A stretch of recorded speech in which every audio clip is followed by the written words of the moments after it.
a track meet in both halves. We knew this was a high octane offense coming in. You did check their 2 point percentage, but from three, they got off and kind of kept going there for a while. What did you think about this game in both teams' offenses? Yeah, I mean, I thought in the first half, Kevin, holding them to 35 points and 36% from the field, pretty good, but then 8 threes. So it's 3-point defense. And I think if you look across tonight's game, as a coach, it would be the 12 made threes, and it would certainly be the 15 offensive rebounds, especially when you got Oklahoma on the schedule, an undefeated team, a team that's great offensive rebounding team, a team that has threes and fours that pound the glass with reckless abandon. I thought our transition defense in the second half, needs to be better. Thought first half transition defense was really good. But we have to play much better across the board. Everything's about progress. I thought, when you look at our rebounding, I thought Devo Davis, 9 defensive rebounds, Layden Blocker, 5 defensive rebounds, 2 real positive areas. We need our guards to defensive rebound, and those 2 guys did it.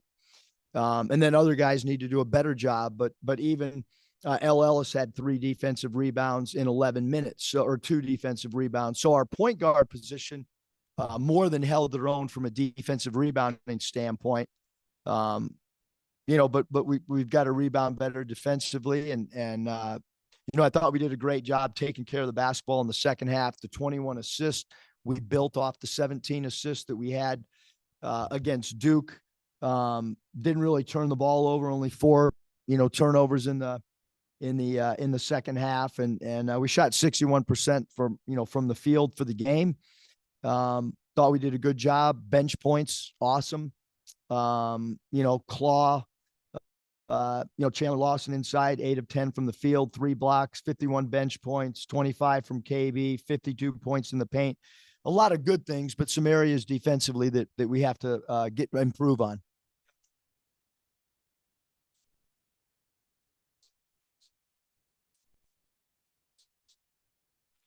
Yeah, we met this morning at shoot around, and I told him, hey, I would like to give these guys an opportunity to start that played well against Duke.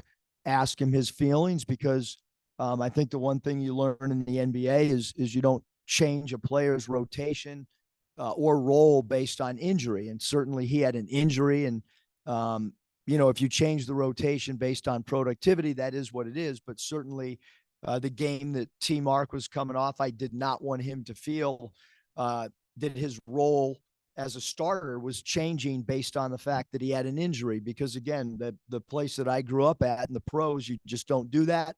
So I thought it was worthy of a conversation. He said, I figured that was coming, coach, and I'm cool with it. Anything that you think can help us win. So he had great maturity when he and I talked earlier today.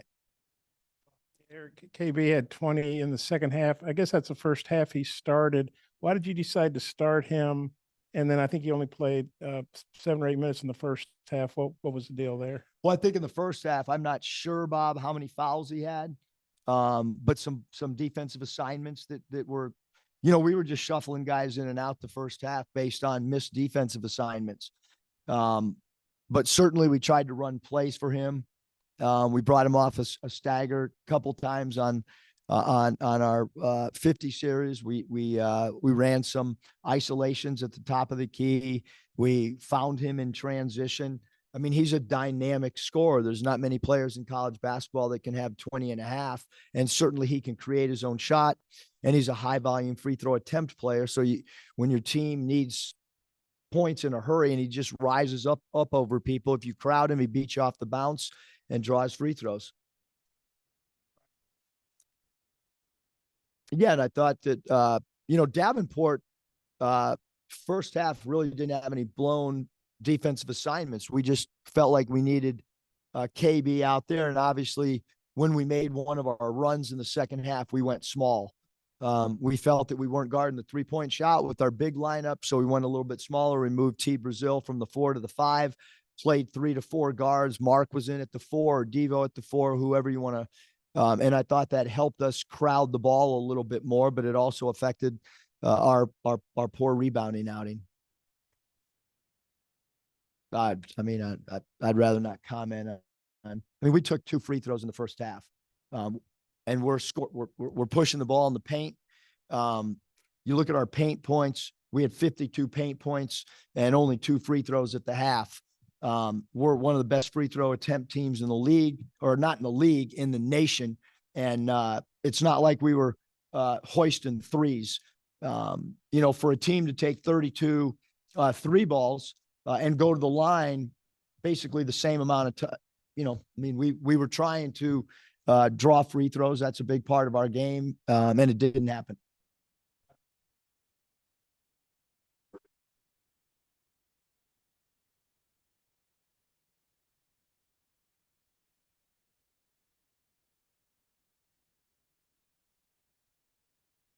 I thought he was great. Our team's been under the weather for like 3 weeks.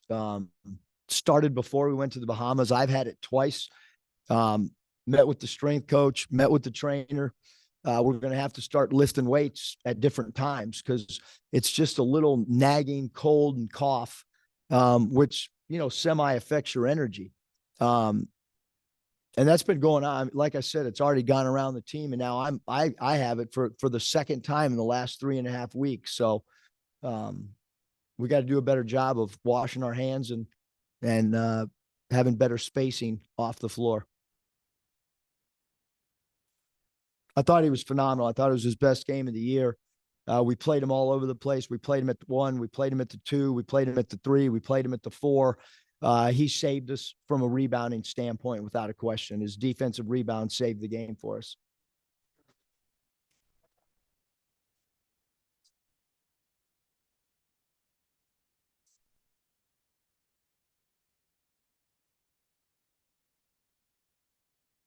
He just does what's asked of him, and we felt if he hung around the dunker spot and kind of relocated, Furman's really, really good offensively, but they struggle with points in the paint. And if you don't take advantage of it, you're not going to beat them. And I thought Chandler did exactly what we asked. He didn't force any shots.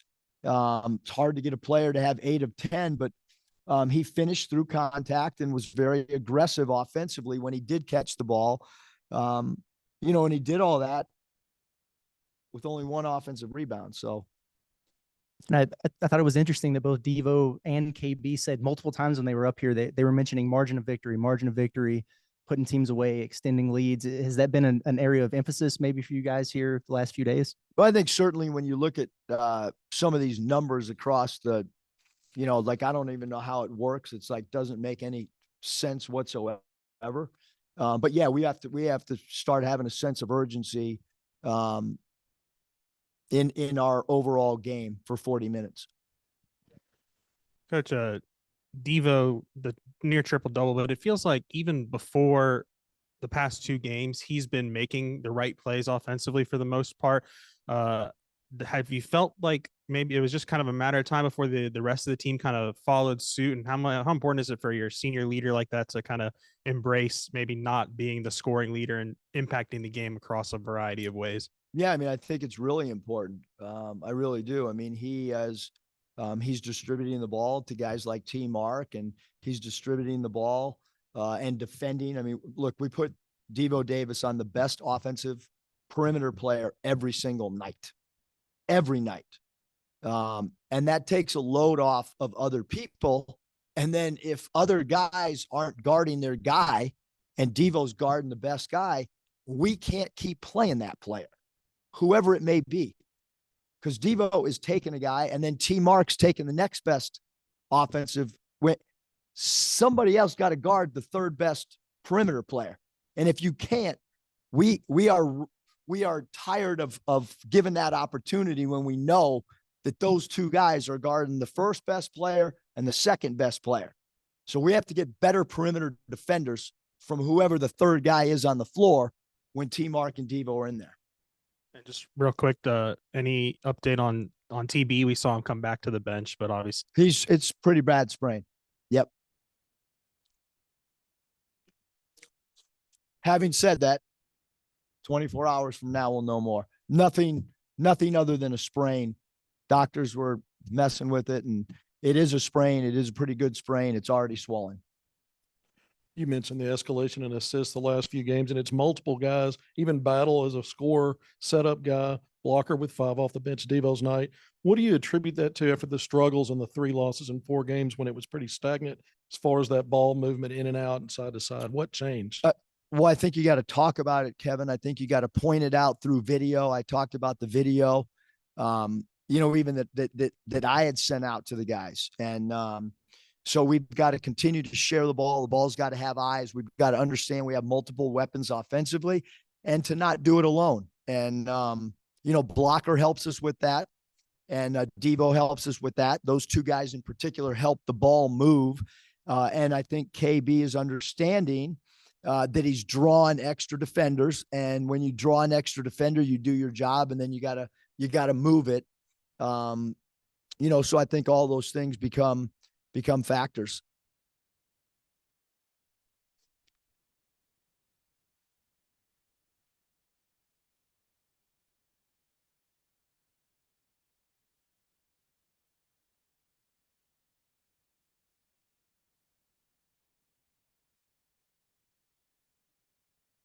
Yeah, I mean, I think that his attitude of because he tried to practice the other day and he barely could move, but he was out there. I mean, you could tell he was stiff. He was a little apprehensive, and then each day that went by, he got a little bit more active. And yesterday he was pretty good. Like we felt like he was going to be able to play. He said he was going to give it a go. And then today at shoot around, he went as hard as anybody. So, look, when he hit the floor, it looked bad. When the doctors were with him at the hospital, they were really concerned. We're lucky. He's lucky because there was a lot of concern, but he, is a really tough-minded kid and wanted to play as quick as he possibly could, which was, tonight he only missed 1 game, which is, unheard of for a back, a groin, and a hip, kind of all one injury off one fall. Just a tough guy. And doing multiple rehabs and he wanted to play, I mean, some guys are really thirsty to compete, and he's certainly a student athlete that really, wants to get out there and compete, and he loves competition.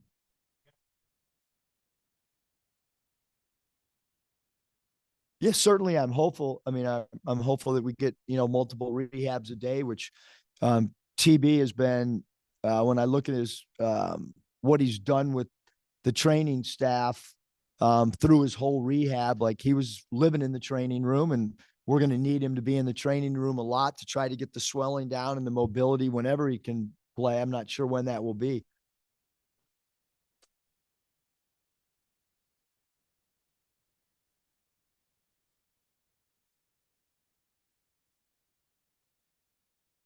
Chandler means a great deal to the team. Attitude, following the game plan, being a great teammate, being no maintenance. He's a 10 out of 10 in all those categories. And when you have a player really follow a game plan, good things happen. If you deviate from the game plan, not so good things happen individually and for your unit that's on the floor with you. And we're still trying to figure out exactly who's going to follow a game plan and compete and play with their instincts. And, hopefully tonight when we go back, we watch film, we get a little bit better.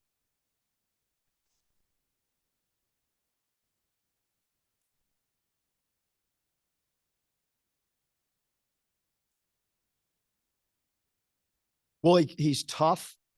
He competes. He's fearless. We can't teach that. I mean, those are innate things. He has got to get better at converting from the foul line. He has got to get better in late game situations. He gambled against Stanford. It almost cost us the game. Tonight, he fouled a 3-point shooter, which ended up in a 4-point play late game. He has got to get better in late game situations. But he does a lot of things that we cannot teach. He's got to improve as a shooter. But he's got all these qualities that are super great because you can't I can't teach a guy to be tough. We can't teach a guy to be competitive. We can't teach somebody to be fearless. And he's got all those things, which are non-teachable things. Now, these other things we feel are teachable. And he's a freshman. So he's got a learning curve, but he's playing, Scotty, because of those three things: toughness, fearlessness, will to win, all those things he's great at. You may not have a crystal ball on this, but I think this season, especially in competitive games, you've probably played more guys first and second half than you have in the previous 4 years. Is it a matter of things you keep talking about, still kind of searching for combinations and guys to step up? Or could this be a thing that carries through even league play? Yeah. Do you have a chance to even think that far ahead? I mean, great question, Kevin. I don't know.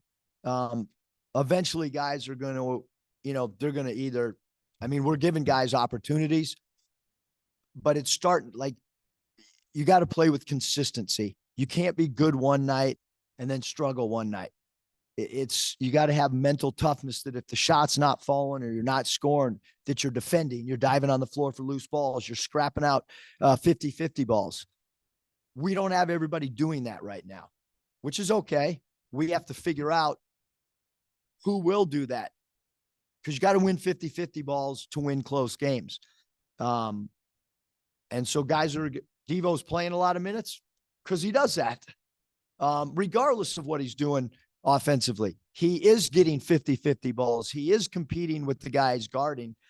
So yeah, I think tonight was a product of guys not going over dribble handoffs and giving up threes. And so next man got a chance to go in.